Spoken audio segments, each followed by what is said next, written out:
Eric Dolar is the only known man who can accurately reproduce many of Tesla's experiments with radiant energy and wireless energy transmission.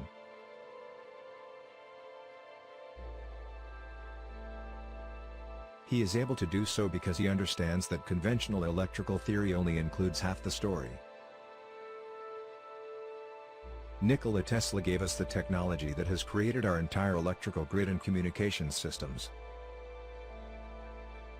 Tesla aspired to create a system that would light up the entire world without wires. In the end, a combination of his own ruin with the agenda of the wealthy elite brought about his downfall and banishment.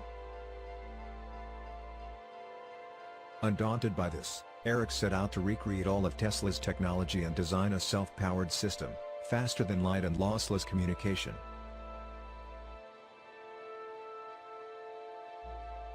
Eric managed to rediscover Tesla's core job, but had to live in the desert. He did more than 4 years of research on the sun at Sonoma State University before his lab was taken away. His research on the sun led him to conclude the following. The sun has no internal structure, it is empty. The sun is just a surface, there is nothing inside. The sun is not burning anything, there is no fusion. The sun is a transformer. It is an energy converter from another dimension, with light and heat being residual processes. During more than 30 years of electrical research and experiments, Dolar destroyed 8 laboratories mysteriously burned. He also conducted countless experiments proving that the sun is not a fiery ball in this space. The electrical engineer affirms that the sun is approximately 6,000 kilometers from Earth and not 150 million kilometers, as it is officially said. Light cannot travel in the vacuum of space, so rather the sun is inside the ionosphere, Dolar says. The heliocentric model tells us that the sun is a star at the center of a planetary system, a star made up of hydrogen and helium that has traces of other elements. NASA images depict the sun as a fireball burning in space and a supposed process of nuclear fusion or hydrogen that turns into helium. However, current science only works with hypothetical theories and false conjectures to define the sun. The scientific description of the sun itself is contradictory. The possibility that the sun produces oxygen in its surface composition is totally unlikely. The sun would be composed of nickel, chromium, magnesium and iron, and these elements would be responsible for the true magnetic force of the sun. The temperature of the sun, according to official data, is 5,778 degrees K or 5,505 degrees Celsius. There is no way to produce a magnetic field with the elements nickel, chromium, iron and magnesium at high temperatures. Hydrogen and helium also do not produce magnetism. Nickel, iron, chromium and magnesium lose their magnetic properties when subjected to less than 1,000 degrees Celsius. Therefore, the sun, as defined in the books, would never produce a magnetic field that could attract other bodies in space. In this way, no planet would orbit the sun or be attracted to its magnetic force. The force of gravity is the same force that attracts dust to a television screen, that is, it does not exert any force of magnitude. In order for the sun to have nuclear fusion on the surface and could cause combustion, it would need oxygen. Oxygen is produced in 2 ways, by photosynthesis and photolysis. This could not happen on the surface of the sun. There will be fire when combustion occurs, and for this to occur there must be a combination. Following elements: fuel, ignition, temperature and oxygen in atmospheric air. The combination of these elements in suitable proportions will produce a process of release of heat and light energy. There is also no oxygen in the supposed space that can contribute to the combustion of the sun.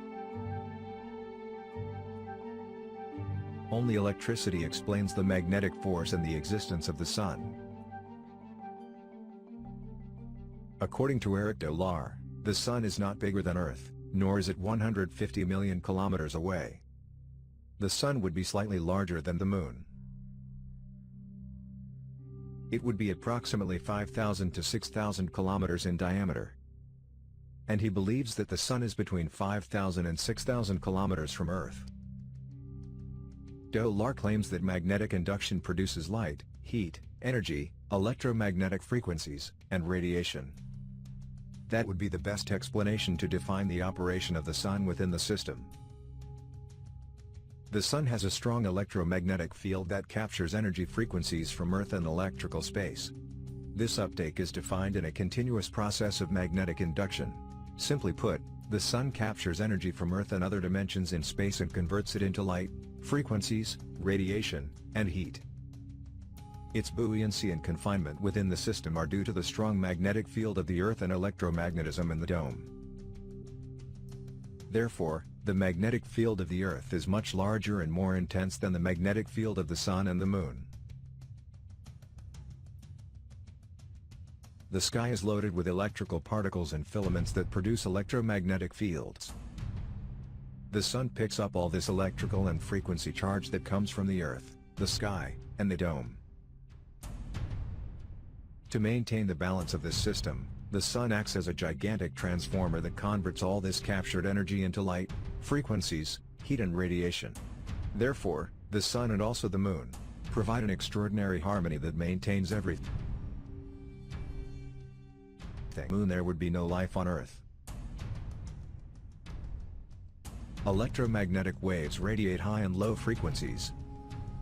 The Sun would be the result of a vibratory frequency radiated from the Earth.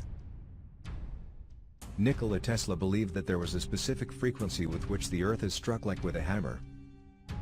Tesla believed that the surface of the Earth vibrated with the frequency of electricity that was generated from electromagnetic processes, the Earth being a large Tesla coil. This frequency is very intense in Antarctica, where sonoluminescence phenomena occur daily. Antarctica would be the negative pole of the Earth's battery, where all the extra energy is released. The Sun would be the result of this oscillating energy of very high frequencies.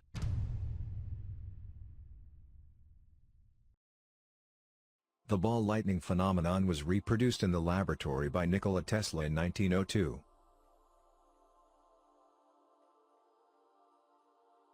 Other scientists have tried to reproduce this electrical phenomenon without success.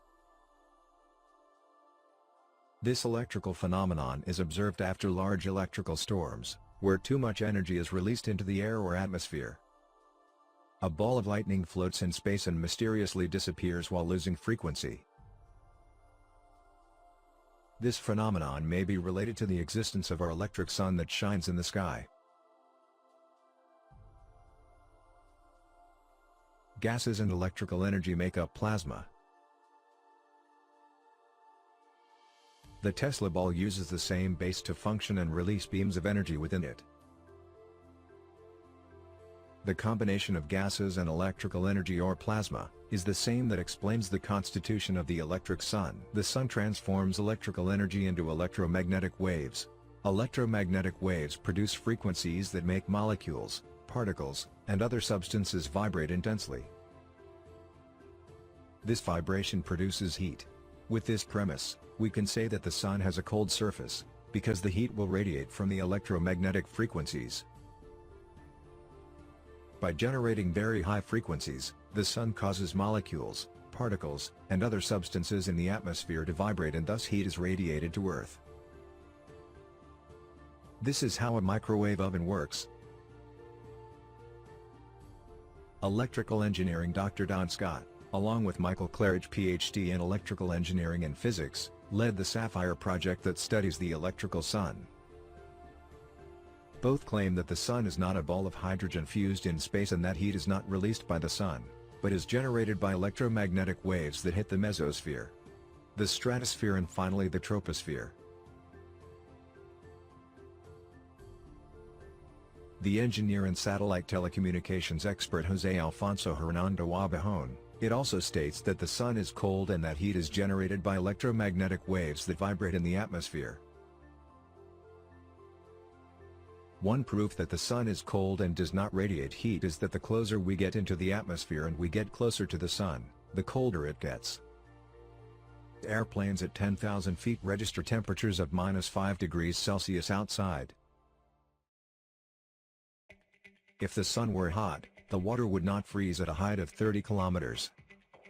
Experiments with weather balloons show that transported water containers at high altitudes, they return to Earth completely frozen. Above 10,000 feet, the temperature drops drastically, so if the sun radiated heat, we would grill inside airplanes. The sky is cold like the sun. The sun is a great source of energy and its surface is not as hot as official science indicates. The electromagnetic waves that produce light, heat and radiation are generated from an electrical source and continuous electrical processes. Electricity is the only source that could define the entire existence of the sun and the universe. The visible spectrum, or simply visible light, is only a small part of the entire spectrum of possible electromagnetic radiation, ranging from radio waves to gamma rays. Sunspots are electromagnetic vortices in their natural flow of energy. The sun has a powerful electromagnetic force that works interactively with the dome Earth sky system. The heat produced by the electromagnetic waves of the sun, heats the water of the sea and rivers, heats and expands the air, produces breezes, winds and hurricanes. Its heat evaporates the water. The vapor, which is lighter, concentrates in the atmosphere, forming the clouds that float in the skies. Therefore, the sun plays a fundamental role in the climatic effects of the Earth and systematically influences the cycles of rain, winds and storms. The sun causes magnetic paths or fluxes as it travels on Earth, where hurricanes, tidal waves and earthquakes originate. This is because water is naturally diamagnetic, that is, water repels a magnetic field when faced with this force. This water repellent effect explains the tides in Earth's oceans. The sun implies a positive electromagnetic energy that causes low tide and the moon implies a negative electromagnetic energy that causes high tide. Sea salt increases the ability of water to produce electricity.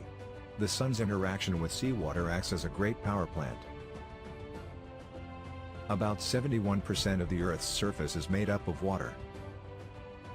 Therefore, the electromagnetic properties of the sun and the moon act like two giant magnets, altering their water level up to 17 meters above the sea surface. The sun also has a great influence on the tectonic layers of the Earth, causing earthquakes. All areas of earthquakes are concentrated on the magnetic stripes or the paths of the sun. The sun is a large electrical transformer or converter that interacts with the entire system. Eric Delaar and Nikola Tesla were persecuted because they knew too much. They both destroyed their laboratories and set them on fire. Delaar was threatened, just as Tesla was sabotaged to the end of his life. The sun is part of the perfect electrical circuit that keeps this entire system running. What do you think about this topic?